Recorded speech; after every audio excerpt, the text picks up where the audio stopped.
In recent years, concealed carry guns have gotten smaller and smaller, and some of these guns will hide in the palm of my hand. Well, small size does make them easier to conceal, but that can make shooting difficult. Smith & Wesson pro shooter Julie Golob joins us here in the gun room with some helpful hints for gripping your carry gun. Concealed carry firearms are lighter and smaller than full-size guns, which makes it much more difficult to control the recoil. I have three very popular Smith & Wesson handguns here. A Smith & Wesson J-frame revolver that has a double-action trigger and is hammerless. A Smith & Wesson Bodyguard chambered in .380 that's very easy to conceal. And then the popular, also easy to conceal, Smith & Wesson M&P Shield. Now, a bad grip on any of these guns is not only going to make it difficult to shoot accurately, but also to control the recoil. Now, a great way to practice your grip is to do this at home without any ammunition around. The first thing you want to do is bring your strong hand into play. You want to get it nice and high along the back of the gun like so. And you want to eliminate any space along the grip with your hand. And that's going to help you control recoil from the rear. Now I'm going to switch sides here and show you the rest. You want to bring your support hand into play. And doing that, you want to take the index finger of your support hand, place it along the bottom of the trigger guard, wrap your fingers around like so.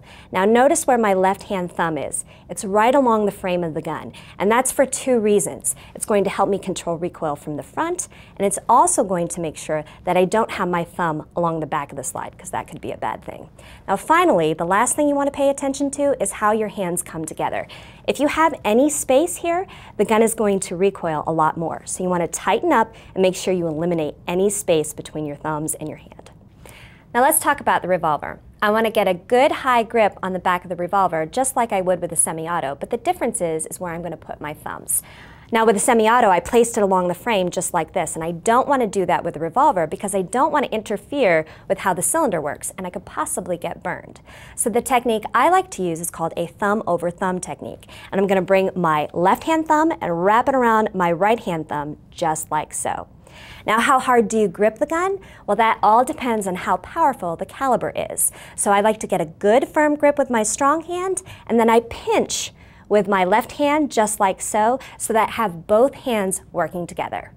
Now let's talk about trigger finger placement, because that's something that's often overlooked when we're talking about grip. Ideally, you want to have the full pad of your trigger finger on the face of the trigger.